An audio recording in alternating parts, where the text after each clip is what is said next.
Quiero hablar hoy de nuestra atención y de cómo nos han raptado nuestra atención.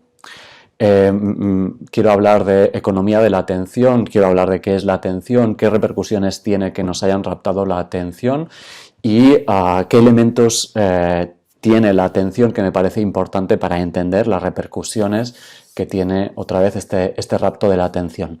Así de una forma preliminar, de una forma muy sucinta, muy resumida, muy tipo eslogan, lo que permite en realidad las redes. Entiendo por atención un foco de luz.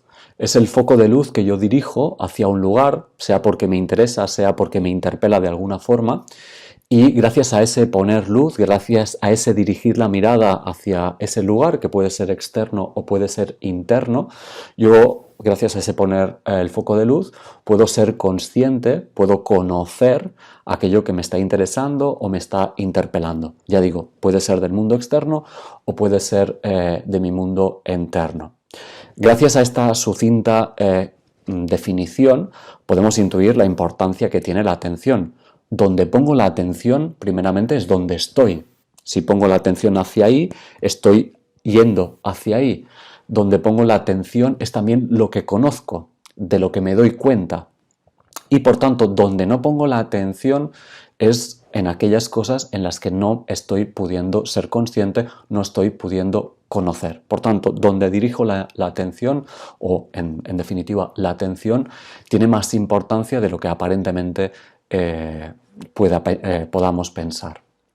Si, por ejemplo, podemos poner el ejemplo de los juegos de magia o los trucos de prestidigitación.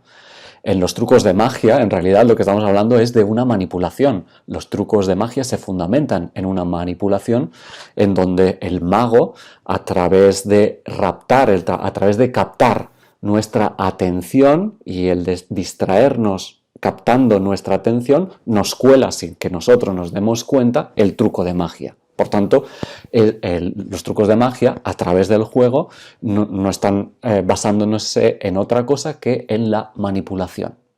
Ahora bien, la magia es un juego. Las redes, los medios de comunicación, la publicidad o el marketing, no. Y todas estas esferas mayoritariamente se basan en estrategias manipulativas que tienen por finalidad captar nuestra atención. ¿Cuánto tiempo pasamos en el medio digital en el que hay una tecnología, más allá de los medios de comunicación, las redes sociales, la publicidad y el marketing? Cuando estamos hablando del medio digital tenemos una tecnología que, como tecnología, no es neutral, sino que siempre tenemos que entender que la tecnología es una ideología y ya la propia tecnología dirige nuestra atención. Solo mirar el móvil me obliga a bajar la cabeza y ya es una forma de estar en el mundo que ya no es neutral, que digamos va más allá del mal uso o buen uso de la tecnología. Que además el medio digital, como veremos, nos convierte en trabajadores. Yo doy datos a medida que utilizo la tecnología digital, genero contenidos, como por ejemplo puede ser es decir, trabajo para Instagram, para YouTube, generando contenidos gracias a los cuales YouTube o Instagram o las redes sociales pueden captar vuestra atención. Por tanto, yo estoy trabajando para captar vuestra atención. Y aunque estemos en un medio gratuito, la gratuidad no existe en tanto que yo estoy trabajando sin darme cuenta de que efectivamente estoy trabajando.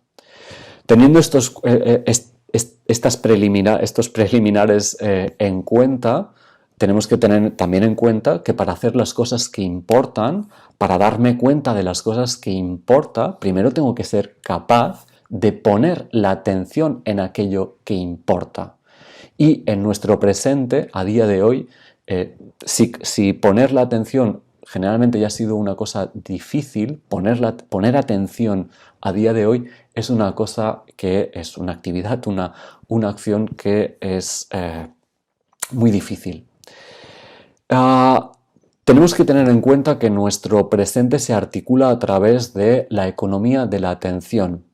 Lo digo porque tenemos la tendencia a responsabilizarnos individualmente de la adicción, de lo que se llama como la adicción a las redes, la adicción al mundo digital, a los móviles, lo que queráis.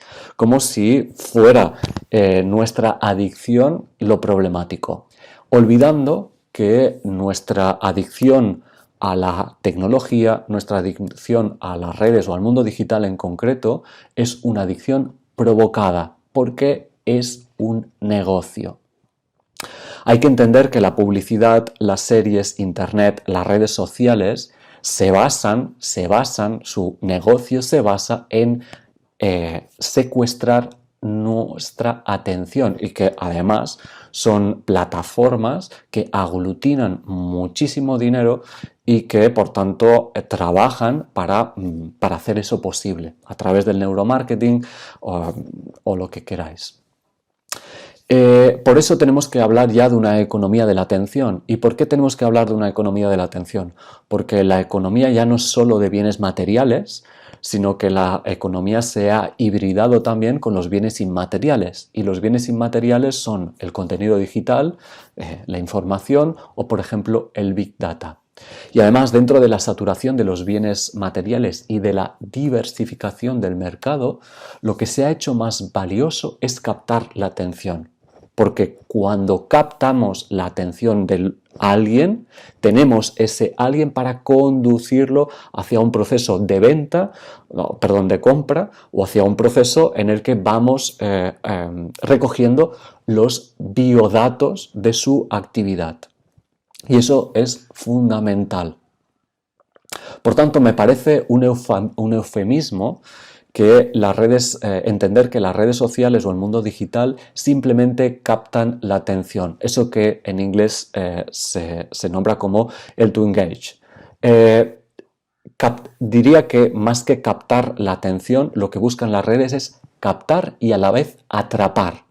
De ahí que podamos entender las redes no solo como esa utopía horizontal en la que tenemos lazos entre nosotros, aunque sea a distancia y en el que nos podemos pasar la información, sino entender la red como una red de pesca que capta y atrapa nuestra atención, y que si capta y atrapa nuestra atención, más bien tendríamos que hablar de que rapta nuestra atención.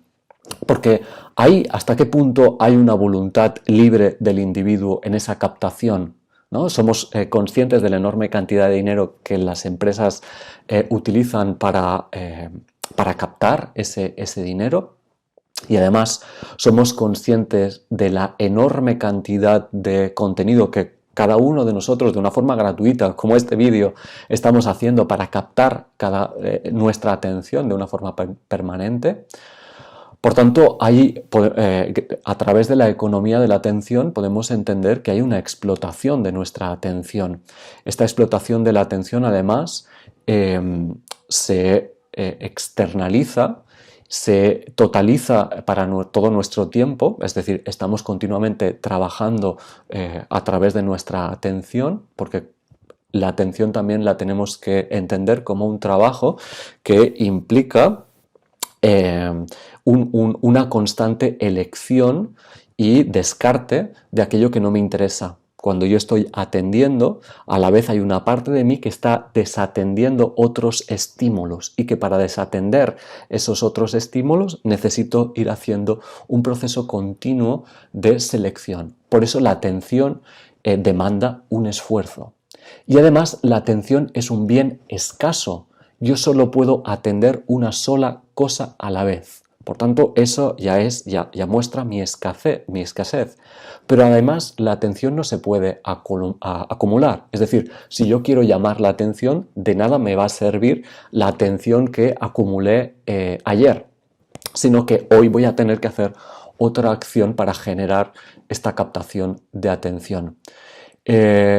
Entonces, ¿cuáles son algunas de las repercusiones que podemos entender que tiene la atención? Bueno, antes que hablar de las repercusiones, desgrano un poco más cuáles son algunos de los elementos de la atención que me parecen importantísimos para entender la capital importancia que tiene la atención.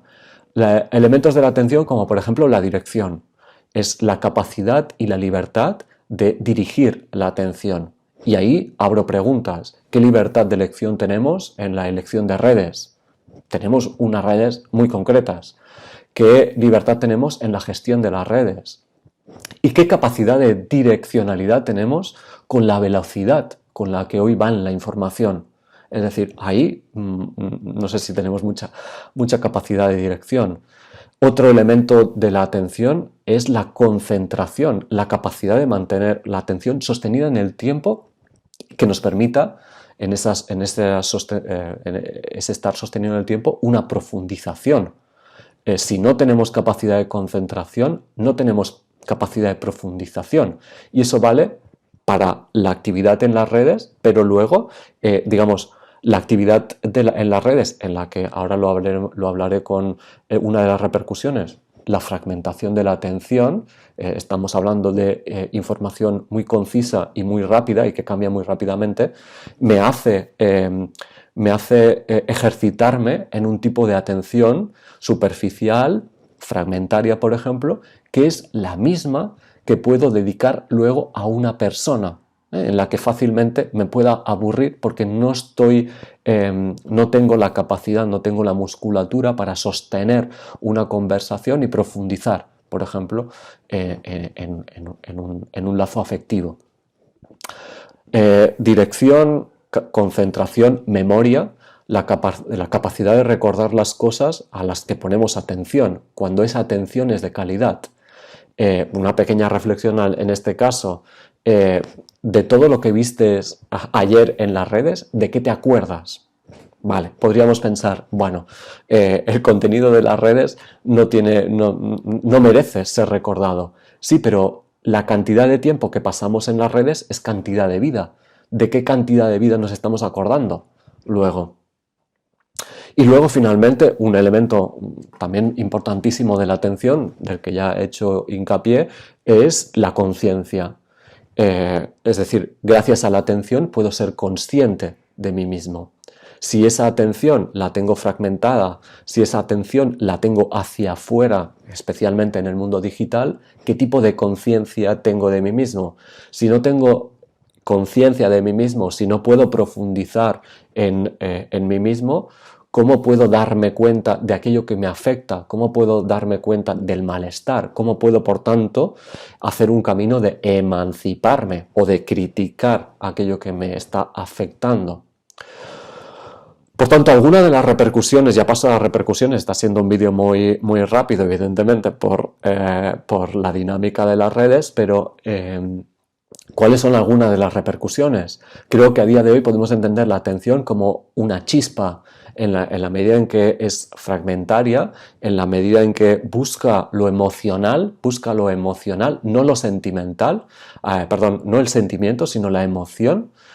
Por tanto, es una atención que lo que busca es la reacción más que la reflexión, el pensamiento, etcétera, etcétera. Es evidentemente una atención dirigida hacia afuera, como algunos elementos que permiten concretar cuando estoy hablando de la atención como una chispa, ¿no? Con esa pequeña intensidad, pero una intensidad constante, que evidentemente hace difícil el autogobierno, porque tengo la mirada puesta hacia afuera, fragmentada, difícil de profundizar, y que me hace tener una relación con el mundo y con los demás también muy precaria. Entonces, otra repercusión de este tipo de atención es que me hace estar distraído. En realidad es una distracción, es decir, pero no es una distracción agradable, es una distracción que está fundamentada en un rapto de la atención. Me mantienen raptada la atención y la sensación que tengo yo es de estar distraído. Ese distraído es alejado de mí mismo, alejado de mi entorno real, alejado de mis redes afectivas y por tanto pues hace más difícil que yo pueda tener conciencia de mi alienación, ¿no? Entonces, digamos, ya estoy acabando, me parece importante rescatar eso y ver cómo nuestra cotidianidad a nuestra cotidianidad y a nuestra forma de hacer y vivir, le podemos dar una dimensión, tiene una dimensión política que es importante volver a destacar. Entonces acabo con una pregunta. ¿Es posible poder recuperar nuestra atención? ¿Podemos hacer algo para recuperar nuestra atención? Ahí lo dejo.